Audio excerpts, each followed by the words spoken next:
একজন লোক যে মানুষের বাড়িতে কাজ করত সেই লোক সন্ধান পায় একটা গুপ্তধনের। আর এরপর সে গুপ্তধনের সন্ধানে গেলে এমন এক জায়গায় ফেসে যায় যা সে কখনো কল্পনাও করেনি। সেখানে যাওয়ার পর ওই লোক জানতে পারে এটা ডার্ক মানি গেম, অর্থাৎ ধনী লোকদের গোপন গেম, যেখানে গরিবদের জীবন নিয়ে জুয়া খেলা হয়। এখন প্রশ্ন হলো কিভাবে ফিরে আসবে সেখান থেকে ওই লোক। শুধু সেই নয়, আরো অনেকেই ফেসে গিয়েছিল সেখানে। আর শেষ দৃশ্যে এমন কিছু ঘটে যা কেউ কখনো চিন্তাও করতে পারবে না। আগেই বলে রাখি, মুভিটা কিন্তু সাইকো থ্রিলার মিস্ট্রিতে একদম ভরপুর, তাই এদিক ওদিকে না তাকিয়ে মনোযোগ দিয়ে দেখতে থাকো আজকের এক্সপ্লেন, কারণ এতে পেতে চলেছ স এবং স্কুইড গেমের মতো একটা ফিল। সিনেলজিক তোমাদের জন্য নিয়ে এসেছে 2010 সালে মুক্তি পাওয়া একটা সেরা সাইকোলজিক্যাল থ্রিলার মুভি 13। তো চলো শুরু করা যাক আজকের মুভির একটা দমদার এক্সপ্লেনেশন ইন অনলি ওয়ান বাংলায়। আর যারা এখনো চ্যানেলটাকে সাবস্ক্রাইব করনি তারা দ্রুতই চ্যানেলটাকে সাবস্ক্রাইব করে পাশে থাকা ঘন্টায় জোরে চাপ দাও যাতে পরবর্তী ভিডিও মিস না যায়। মুভি শুরু হয় এবং দেখানো হয় ভিনসেন্ট নামের একজন যুবক ছেলেকে, যার বাবা কোনো এক দুর্ঘটনার কারণে একটা হসপিটালে ভর্তি রয়েছে। প্রত্যেকদিন তার বাবার পেছনে তার অনেক টাকা পয়সা খরচ হয়। তার পরিবারে সে বাদে ইনকাম করার মতো কেউ নেই। ভিনসেন্টের পরিবারে তার বাবা বাদে আরও দুজন সদস্য রয়েছে, তার মা এবং তার ছোট বোন। এই জন্য পরিবারের সমস্ত দায়ভার ভিনসেন্টের ঘাড়ে এসে পড়েছে। সে যে কোনো মূল্যে তার বাবাকে বাঁচাতে চায়। এই জন্য সে দিনরাত পরিশ্রম করে ছোটখাটো কাজের মাধ্যমে কোনো রকমের সংসার এবং তার বাবার চিকিৎসা খরচ চালায়। আর এখন সে বর্তমানে ইলেকট্রিশিয়ানের কাজ করে, অর্থাৎ মানুষের বাড়িতে গিয়ে বিদ্যুৎ সংযোগের কাজ করে। কিন্তু বর্তমানে সে যে বাড়িতে কাজ করছিল সেই বাড়ির মালিকের ওপরে পুলিশের নজর রয়েছে, কারণ তারা জানতে পেরেছে এই বাড়ির মালিক নাকি অনৈতিক কার্যকলাপের জন্য একটা মাফিয়া গ্যাংয়ের সাথে জড়িত। এই জন্য ওই বাড়িতে কে কখন আসছে যাচ্ছে এই সব কিছু নজর রাখছে পুলিশ। একদিন এক পুলিশ অফিসার দেখতে পায় তার বাড়িতে একটা চিঠির পার্সেল এসেছে। পুলিশের কাছে ব্যাপারটা সন্দেহজনক লাগলে তারা দূর থেকে সেই চিঠির একটা ছবি তুলে নেয়। এদিকে ভিনসেন্ট তার কাজ শেষ করে বাড়িতে ফিরে আসে। আজকে ছিল তার বোনের জন্মদিন। এরপর আমাদেরকে দেখানো হয় একটা মাফিয়া গ্যাংস্টারকে, যার নাম জেসফার। কিছুক্ষণ পর জেসফার আরো কিছু মাফিয়া গ্যাংস্টারের সাথে দেখা করে এবং তাদের থেকে $1.5 মিলিয়ন ধার নেয়। এদিকে আবারও দেখানো হয় ভিনসেন্টকে। সে আজকেও তার ওই মালিকের বাড়িতেই কাজ করছিল। মালিকের নাম বলা হয়নি, তার নাম হলো উইলিয়াম। ভিনসেন্ট তার কাজ করছিল ঠিক তখনই সে শুনতে পায় উইলিয়ামের একটা কথা, যেখানে সে বলছিল খুব শীঘ্রই আমাদের কাছে প্রচুর টাকা পয়সা আসতে চলেছে। তার কাছে নাকি একটা বিশেষ জায়গা থেকে চিঠি এসেছে এবং সে বারবার ওই চিঠির কথাই বলছিল। ভিনসেন্ট ভালো করেই বুঝে যায় তার বলা ওই টাকা পয়সার সাথে এই চিঠির কোনো না কোনো সম্পর্ক অবশ্যই রয়েছে। এরপর ভিনসেন্ট আবারও তার কাজে মনোযোগ দেয়। এদিকে উইলিয়াম খুশিতে তার শরীরে অতিরিক্ত ড্রাগ পুশ করে, আর ড্রাগের ওভারডোজের কারণে তার মৃত্যু হয়। বাড়ির সবাই তাকে নিয়ে ব্যস্ত হয়ে পড়ে, আর এই সুযোগটাই ওঠায় ভিনসেন্ট। সে লুকিয়ে উইলিয়ামের ঘরে যায় এবং ওই চিঠিটা বের করে নেয়। চিঠিটা খুললে সে দেখতে পায় সেখানে একটা কুরিয়ারের কথা বলা হয়েছে। ভিনসেন্ট দেরি না করেই সঙ্গে সঙ্গেই সেই কুরিয়ার রিসিভ করতে পৌঁছায়, কারণ তার মনে হচ্ছিল সেই কুরিয়ারে হয়তোবা তার জন্য টাকা এসেছে। সে ওই চিঠি দেখিয়ে কুরিয়ার চাইলে সেখানে থাকা কুরিয়ারম্যান তাকে বলে এই কুরিয়ারটা রিসিভ করতে হলে অবশ্যই আপনাকে আপনার এনআইডি কার্ড দেখাতে হবে। আর এই জন্য ভিনসেন্টের অন্য কোনো উপায় না থাকা সত্ত্বে তাকে তার এনআইডি কার্ডটি দেখাতে হয়। আর এরপর সে পেয়ে যায় তার বহুল কাঙ্ক্ষিত সেই কুরিয়ার, যেখানে একটা কাগজে মুড়িয়ে ছিল কিছু টাকা, একটা চাবি এবং একটা মোবাইল ফোন, সঙ্গে একটা চিঠি। চিঠিতে বলা হয়েছে তোমাকে নিউ ইয়র্কে আসতে হবে এবং এখানে আসার পর কুরিয়ারে পাওয়া ওই মোবাইল ফোনটা চালু করলে তার কখন কি করতে হবে ওই মোবাইল ফোনেই তাকে জানিয়ে দেওয়া হবে। আর এই জন্য ভিনসেন্ট দেরি না করেই তৈরি হয়ে যায় নিউ ইয়র্কে যাওয়ার উদ্দেশ্যে। ততক্ষণে উইলিয়ামের বাড়িতে কিছু পুলিশ অফিসার আসে এবং ওই চিঠি সহ বিভিন্ন জিজ্ঞাসাবাদ করতে থাকে। উইলিয়ামের স্ত্রী তাদেরকে বলে আমি এসব বিষয়ে খুব একটা জানি না, তবে ওই চিঠিতে কোনো একটা কুরিয়ারের বিষয় লেখা ছিল। ব্যাস, পুলিশ অফিসাররা সেই কুরিয়ারে আসলে তারা খোঁজ পেয়ে যায় ভিনসেন্টের। এদিকে ভিনসেন্ট ট্রেনে করে নিউ ইয়র্কে পৌঁছে গেছে। এখানে আসার পর ভিনসেন্ট ওই চিঠিতে যা বলা হয়েছিল তাই করে। সে মোবাইল ফোনটা অন করে, আর ফোন অন হতেই সেই ফোনে একটা কল আসে। ফোনের ওপাশ থেকে কেউ একজন ভিনসেন্টকে স্টেশনে থাকা একটা সিক্রেট লকারের সম্পর্কে বলে, যেখানে রয়েছে একটা কার্ড। সেই কার্ডটা নিয়ে ভিনসেন্টকে তার বলে দেওয়া একটা স্থানে আসতে হবে। তো কথা মতো ভিনসেন্ট ওই স্টেশন থেকে বেরিয়ে একটা ট্যাক্সি ধরে অজানা ওই লোকের বলে দেওয়া স্থানে আসে। ট্যাক্সি ড্রাইভার তাকে সেখানে নামিয়ে দিয়ে চলে যায়। কিছুক্ষণের মধ্যে সেখানে একটা গাড়ি আসে। আবারও কেউ ভিনসেন্টকে ফোন করে বলে তোমার হাতে যে কার্ডটা রয়েছে সেটা গাড়ির দিকে ধরো আর ওই কার্ডটা গাড়ির দিকে ধরতেই গাড়ির ভেতরে থাকা একজন লোক ভিনসেন্টকে গাড়িতে বসতে বলে এবং তাকেই সেখান থেকে নিয়ে যায়। এদিকে দেখানো হয় কিছু পুলিশ অফিসারও ভিনসেন্টের পিছু করতে করতে সে রেলওয়ে স্টেশনে এসে পৌঁছে গেছে। এখানে এসে তারা ওই ট্যাক্সি ড্রাইভারকে দেখতে পায় যে ভিনসেন্টকে ওই অচেনা জায়গায় রেখে এসেছিল। পুলিশের বলায় ওই ট্যাক্সি ড্রাইভার তাকে সেই অচেনা স্থানে নিয়ে আসে, কিন্তু সেখানে ভিনসেন্ট নেই। ততক্ষণে ভিনসেন্ট সেখান থেকে চলে গেছে। ঠিক তখনই অন্যদিকে ভিনসেন্টকে দেখানো হয় ওই গাড়ি চালক ভিনসেন্টকে এক অদ্ভুত জায়গাতে নিয়ে এসেছে। চারিদিকে শুধুমাত্র জনমানবহীন জঙ্গল এবং একটা ভাঙা বাড়ি। তার সেখানে পৌঁছাতেই মুহূর্তের মধ্যে সেখানে আরো কিছু অচেনা মানুষ চলে আসে। তারা ভিনসেন্টকে চেক করতে চায়, কারণ তারা চায় না কোনো ছদ্মবেশী অথবা পুলিশের লোক এই জায়গার সন্ধান পাক এবং এই সমস্ত খেলাটাই নষ্ট হয়ে যাক। তো যাই হোক, তারা সর্বপ্রথম ভিনসেন্টের জুতা খুলতে বলে। ভিনসেন্ট তার জুতা খুলে তাদেরকে দিলে তারা সেই জুতা ভেঙে চুরে ভেতরে দেখে যে আসলে এর ভেতরে কোনো ট্রান্সমিটার বা সে জাতীয় কিছু আছে কিনা। এরপর তারা আস্তে আস্তে ভিনসেন্টের সমস্ত কাপড় চোপড় খুলিয়ে নেয় এবং তাকে ভালোভাবে চেক করার পর যখন তাদের মনে হয় ভিনসেন্টের কাছে কোনো কিছু নেই, তখন তারা তাকে ভেতরে নিয়ে যায়। কিছুক্ষণ পর দেখা যায় এখানে অনেক নামি দামি মানুষরা আসছে, মিলিনিয়ার, বিলিনিয়ার, তার মধ্যে আমরা অসহায় এক্সপ্লেনিয়ার। যাই হোক, তাদের সবার হাতে ছিল একটা করে মোটা সুটকেস, যার মধ্যে বোঝাই করা আছে মিলিয়ন মিলিয়ন ডলার। এখানে আমাদেরকে দেখানো হয় সেই জেসপার নামের গ্যাংস্টারকে, যে তার ওই ধার করা $1.5 মিলিয়ন নিয়ে এসেছিল। ওইদিকে ভিনসেন্টের কাছে কিছু মানুষ যায় এবং তাকে বলে, আরে তুমি কে? আমি যেই লোককে এখানে ডেকেছিলাম সেটা তুমি নও। আর এরপর ভিনসেন্ট তাদেরকে সত্যি কথা বলতে শুরু করে। সে তাদেরকে জানায়, আপনারা যে লোককে চিঠি পাঠিয়েছিলেন সে মারা গেছে, তার পরিবর্তে আমি এখানে এসেছি। তবে সে এই বিষয়ে কিছুই জানে না। আমি তার বাড়িতে ইলেকট্রিশিয়ানের কাজ করতাম। কাজ করার সময় আমি শুনতে পাই সে যদি ওই চিঠিতে বলা স্থানে আসে তাহলে সে অনেক টাকার মালিক হবে। এজন্য আমি কাউকে কিছু না জানিয়ে টাকার লোভে এখানে চলে আসি। এখন আমি কিছুই বুঝতে পারছি না আমার কি করা উচিত। আমি এখান থেকে চলে যেতে চাই। কিন্তু ওই লোকটা তাকে বলে, এখানে অবস্থানরত কেউই বাইরে বেরোতে পারবে না, এমনকি তুমিও নাও। আর এরপর আমরা এখানকার আসল সত্য ঘটনা জানতে পারি। এখানে এক ধরনের বিশেষ খেলা অনুষ্ঠিত হবে, যেখানে প্রত্যেক ধনী লোকের একজন করে প্রতিনিধি থাকবে যে এই খেলায় অংশগ্রহণ করবে। আর যেহেতু ওই লোকটার প্রতিনিধি আসেনি, তাই তার হয়ে ভিনসেন্টকেই এই খেলাটা খেলতে হবে, কারণ তার যে প্রতিনিধি ছিল সে মারা গেছে। আর এই জন্য ভিনসেন্ট এই খেলায় অংশগ্রহণ করে। দেখা যায় এই খেলায় অনেকগুলো সদস্য রয়েছে, যার মধ্যে ভিনসেন্ট হলো 13 নম্বর। খেলা শুরু হয়। তাদের সবাইকে গোল করে এক জায়গায় দাঁড় করানো হচ্ছিল এবং তাদের প্রত্যেকের হাতে দেওয়া হয় একটা করে বন্দুক।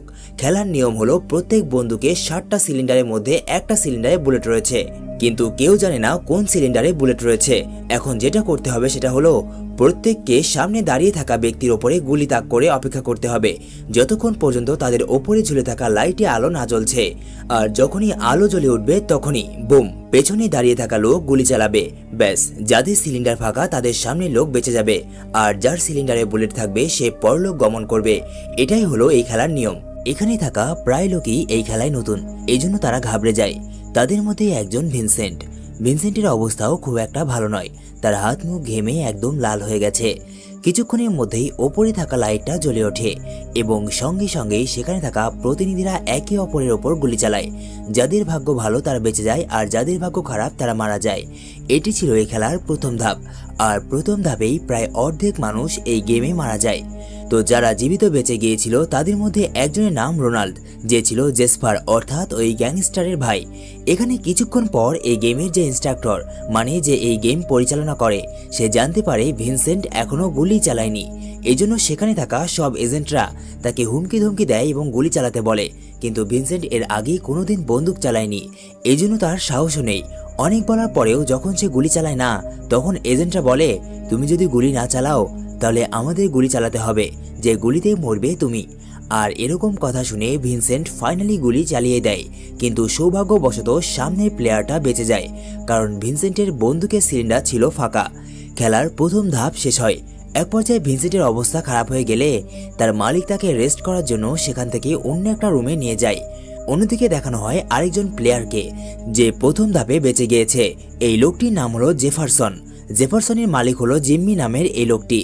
জেফারসন জিম্মিকে বলে, আমি এখান থেকে বেরোতে চাই, আমাকে এখান থেকে বের করার ব্যবস্থা করো। যদি তুমি আমাকে এখান থেকে বের হতে সাহায্য করো তাহলে তোমাকে আমি অনেক টাকা দেব।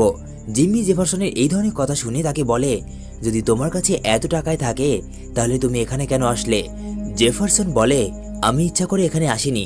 আসলে আমি ছিলাম মেক্সিকোর একটা জেলে। হঠাৎ করে একদিন আমাকে সেখান থেকে একটা বাক্সে করে ট্রান্সফার করা হয় মেক্সিকোর বাইরে।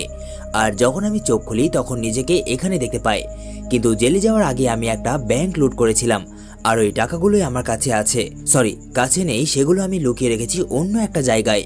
এজন্য যদি জিম্মি তাকে এখান থেকে বের হতে সাহায্য করে তাহলে সে তাকে অনেক টাকা দেবে।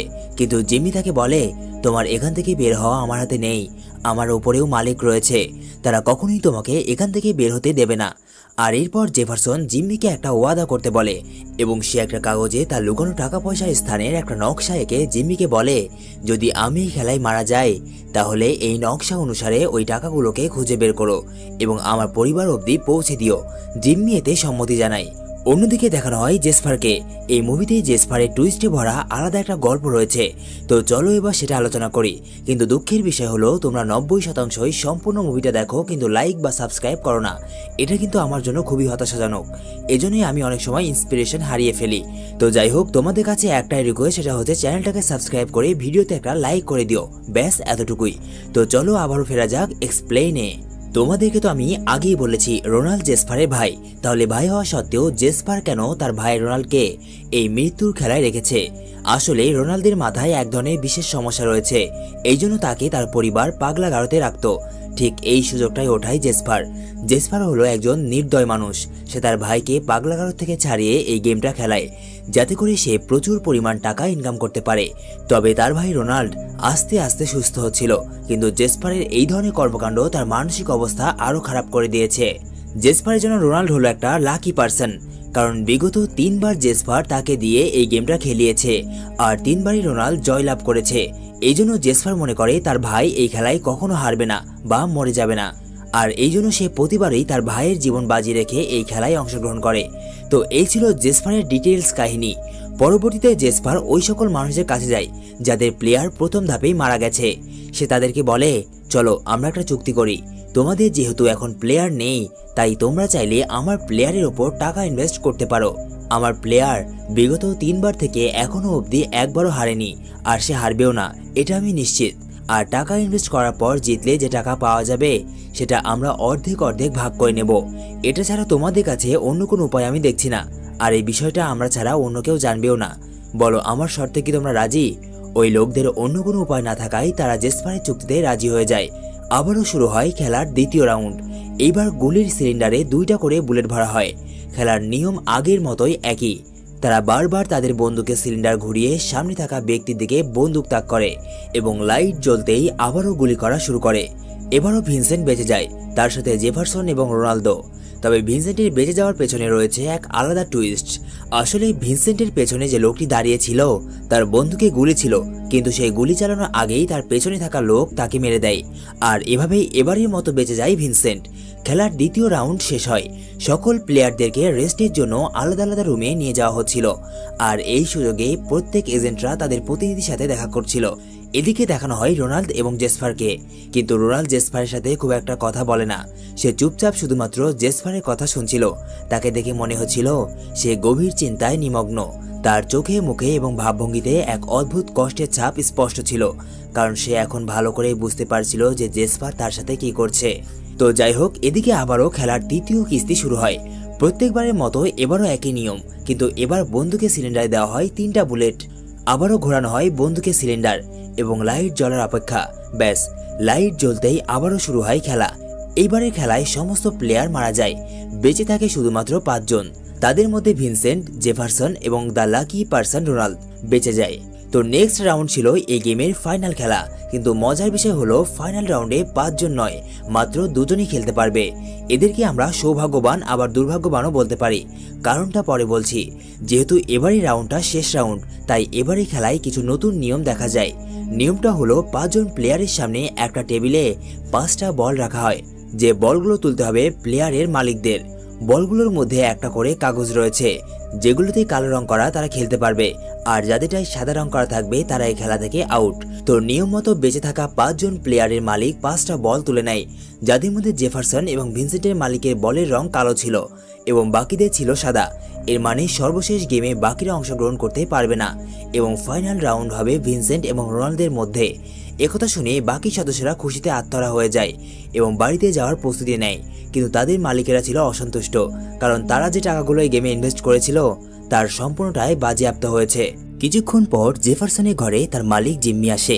সে তাকে বলে, কংগ্রাচুলেশনস, তুমি তো বাড়িতে যাচ্ছ, তো সাবধানে যেও আর ভালো থেকো, আর তোমার জিনিসপত্র ওই বাক্সের মধ্যে রয়েছে, যেগুলো গুছিয়ে সব নিয়ে যেও। কিছুক্ষণ পর জেফারসন সেই কাপড় চোপড়গুলো গুছিয়ে নিতে যায়।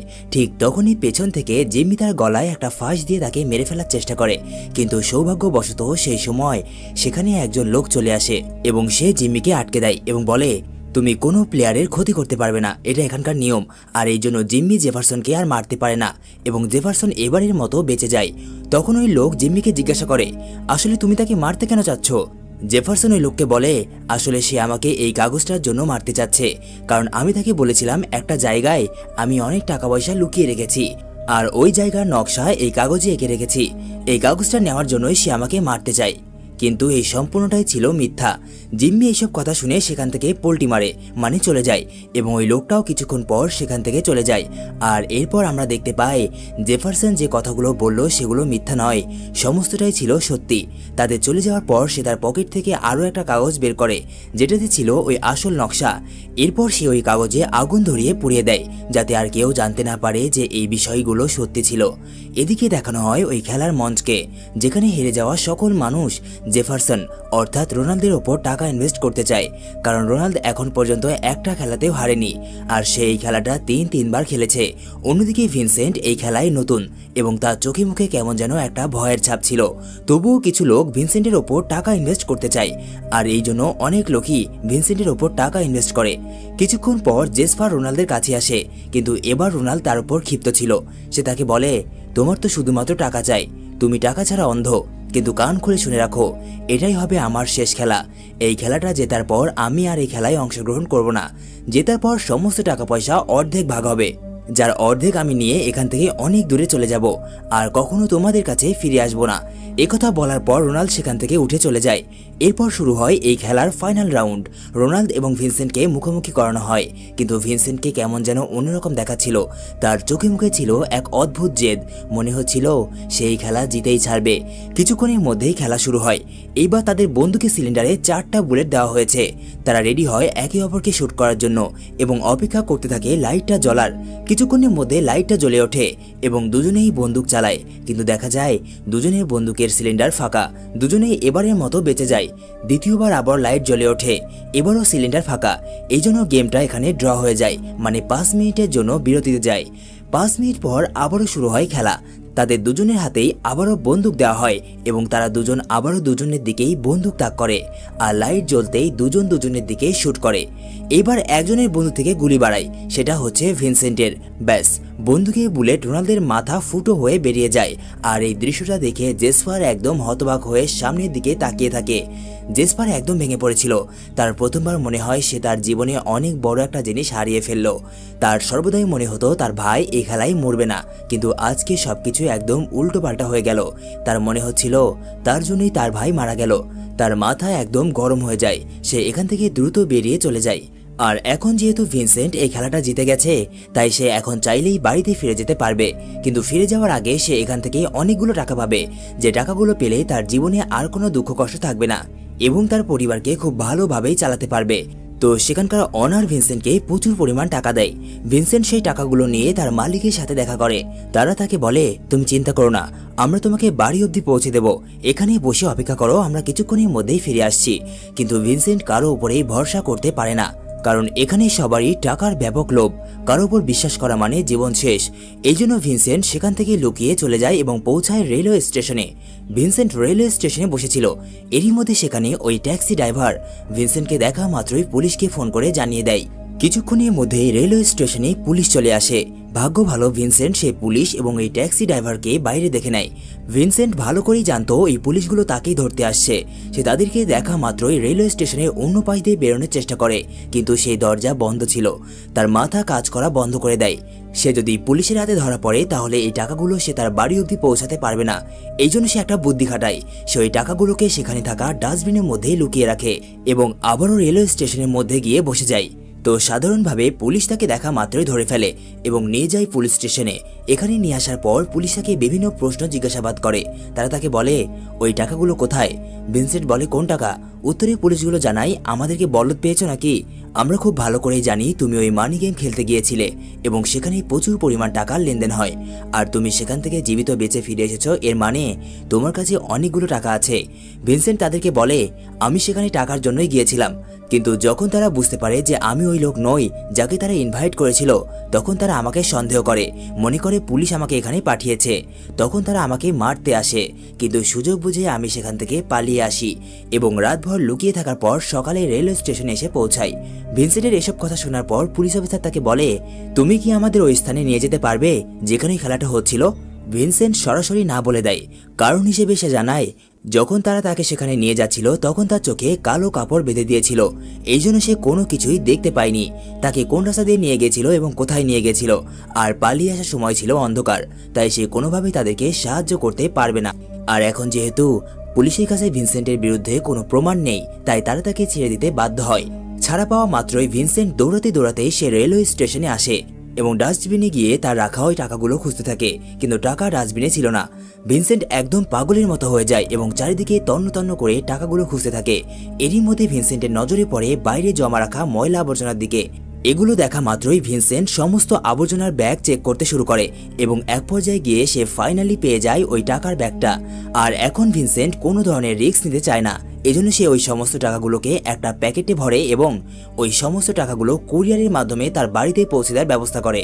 সমস্ত টাকাগুলোকে কুরিয়ারে পাঠানোর পর সে তার মাকে ফোন করে এবং বলে, আজ থেকে 2 দিন পর তোমার কাছে একটা কুরিয়ার যাবে যার মধ্যে অনেক টাকা পয়সা রয়েছে। একথা শুনে তার মা ভয় পেয়ে যায়। সে তাকে জিজ্ঞাসা করে, তুমি এত টাকা পয়সা পেলে কোথায়? কিন্তু ভিনসেন্ট এর কোনো উত্তর দেয় না, বরং সে তাকে বলে, আমি বাড়িতে গিয়ে তোমাকে সমস্ত বিষয় খুলে বলবো। একথা বলে সে ফোনটা রেখে দেয়। বর্তমানে ভিনসেন্ট রয়েছে নিউ ইয়র্কের একটা হোটেলে। পরের দিন সে বাইরে বের হয় এবং তার পরিবারের জন্য বিভিন্ন নামি দামি জিনিসপত্র কেনাকাটা করে। তারপর বাড়িতে যাওয়ার উদ্দেশ্যে ট্রেনে উঠে পড়ে, কিন্তু যখনই ট্রেনটা গন্তব্যের উদ্দেশ্যে ছেড়ে দেয় ঠিক তখনই সেই ট্রেনে দেখা যায় জেসপারকে। জেসপার সোজা গিয়ে ভিনসেন্টের পাশে বসে এবং তাকে জিজ্ঞাসা করে, কোথায় যাচ্ছ তুমি? ভিনসেন্ট উত্তরে বলে, ওহায়ো। এরপর জেসপার আর কিছু বলে না এবং এক অদ্ভুত দৃষ্টিতে ভিনসেন্টের দিকে তাকিয়ে থাকে। কিছুক্ষণ পর ট্রেন পরের স্টেশনে থেমে যায়, আর ঠিক তখনই জেসপার একটা বন্দুক বের করে এবং সোজা কয়েকবার শুট করে দেয় ভিনসেন্টকে এবং ভিনসেন্টের কাছে থাকা ব্যাগটা নিয়ে সেখান থেকে পালিয়ে যায়, কারণ তার মনে হয় ভিনসেন্ট তার ওই সমস্ত টাকা ওই ব্যাগেই রেখেছে। এদিকে দেখানো হয় ভিনসেন্টকে, তার সম্পূর্ণ শরীর রক্তে ভিজে আছে। সে তার পকেট থেকে ওই কুরিয়ারের রিসিপ্ট বের করে এবং সেটাকে গিলে খেয়ে নেয়, যাতে জেসপার কোনোভাবেই তার বাড়ির ঠিকানা না পায়। কারণ জেসপার যখন দেখবে ওই ব্যাগ সম্পূর্ণ খালি, ব্যাগে টাকা নেই, তখন সে আবার ফিরে আসবে আর রিসিপ্ট পেলে সে তার বাড়ি অবধি পৌঁছে যাবে। আর কিছুক্ষণের মধ্যেই ভিনসেন্ট নিচে পড়ে যায় এবং মৃত্যুবরণ করে। অন্যদিকে দেখানো হয় জেসপার এখনো ওই ব্যাগ নিয়ে দৌড়াচ্ছে। আর এই শেষ না হওয়া দৃশ্যের সাথে শেষ হয়ে যায় এই অসাধারণ সাইকো থ্রিলার মুভি। তো কেমন লাগলো আজকের এই মুভিটা কমেন্ট করে জানিয়ে দিও। একটু দাঁড়াও, যদি ভিডিওটি আসলেই ভালো লেগে থাকে তাহলে শুধুমাত্র একটা লাইক আর চ্যানেলটাকে সাবস্ক্রাইব করে দিও। তোমাদের কাছে আমার চাওয়া এতটুকুই। তো দেখা হচ্ছে পরবর্তী কোনো ইউনিক সাসপেন্স কনসেপ্টের মুভিতে। ততক্ষণের জন্য বিদায়।